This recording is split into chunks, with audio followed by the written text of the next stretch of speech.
How to find serial number on iPhone.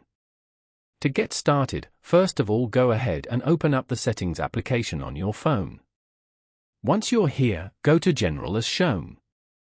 From here, you can manage your overall setup and preferences for iPhone, such as software updates, device language, CarPlay, AirDrop, and more. Then, tap on About.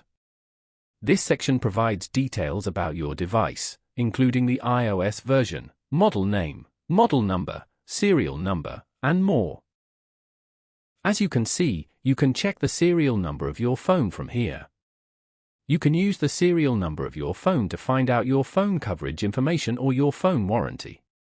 You can then also check out the view service options available for your phone if required. Following these steps, you can easily find serial number on iPhone. Thank you for watching. Please leave a like if this tutorial helped you, or leave a comment below if you have any questions related to the video.